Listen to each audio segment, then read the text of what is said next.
சாது சுந்தர் சிங் இந்தியாவின் அப்போஸ்தலன். சாது சுந்தர் சிங் 1889 முதல் 1929 வரை சீக்கிய குடும்பத்தில் பிறந்து பின்னாளில் கிறிஸ்துவின் போதனைகளால் ஈர்க்கப்பட்டு இந்திய கலாச்சார முறைப்படி சாது உடை தரித்து சுவிசேஷத்தை அறிவித்தவர். பஞ்சாபில் ஒரு செல்வந்த குடும்பத்தில் பிறந்தவர். ஆரம்பத்தில் கிறிஸ்தவத்தின் மீது கடும் வெறுப்பு கொண்டிருந்தார். ஒருமுறை விவிலியத்தை தீயிட்டு எரிக்கும் அளவிற்கு கோபமடைந்தார். தனது 15வது வயதில் மன அமைதியின்றி தற்கொலை செய்து கொள்ள முயன்றபோது இயேசு கிறிஸ்து அவருக்கு காட்சியளித்தார். இந்த அனுபவம் அவர் வாழ்வை தலைகீழாக மாற்றியது. வீட்டை விட்டு வெளியேற்றப்பட்டாலும் அவர் கிறிஸ்தவத்தை துறக்கவில்லை. இந்தியர்களுக்கு புரியும் வகையில் ஒரு சாதுவாக மாறி காலணியின்றி ஒரு காவி உடையுடன் இந்தியா முழுவதும் மற்றும் திபெத் போன்ற கடினமான இடங்களுக்கும் சென்று போதித்தார். 1929 திபெத்திற்கு நற்செய்தி அறிவிக்கச் சென்றவர் மீண்டும் திரும்பவில்லை. அவர் அங்கே மரித்ததாக கருதப்படுகிறது.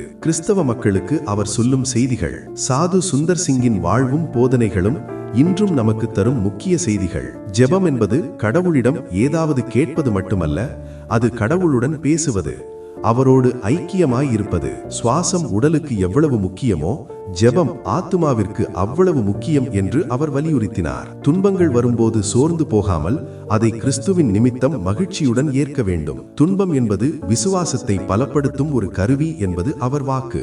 இந்தியர்களுக்கு ஜீவ தண்ணீரை, அதாவது இயேசுவை இந்திய பாத்திரத்தில், அதாவது இந்திய கலாச்சாரத்தில் கொடுக்க வேண்டும் என்பதில் அவர் உறுதியாக இருந்தார். வெறும் பேச்சால் அல்ல, நம்முடைய குணத்தாலும் நடத்தையாலுமே கிறிஸ்துவை உலகிற்கு வெளிப்படுத்த வேண்டும் என்பது சாது சுந்தர் சிங் ஒருமுறை கூறினார். முத்துச்சிப்பியும் வலியும். முத்துச்சிப்பியின் உடலுக்குள் ஒரு மணல் துகள் நுழையும் போது அது சிப்பிக்கு மிகுந்த வலியை தருகிறது. அந்த வலியை தாங்கிக் கொண்டு சிப்பி ஒரு திரவத்தை சுரந்து அந்த மணலை மூடுகிறது. காலப்போக்கில் அந்த வலியின் விளைவாகவே ஒரு விலையுயர்ந்த முத்து உருவாகிறது. நம் வாழ்க்கையில் வரும் துன்பங்களும் அப்படித்தான். அவை நம்மை காயப்படுத்த அல்ல, நம்மை முத்தாக மாற்றவே கடவுளால் அனுமதிக்கப்படுகின்றன.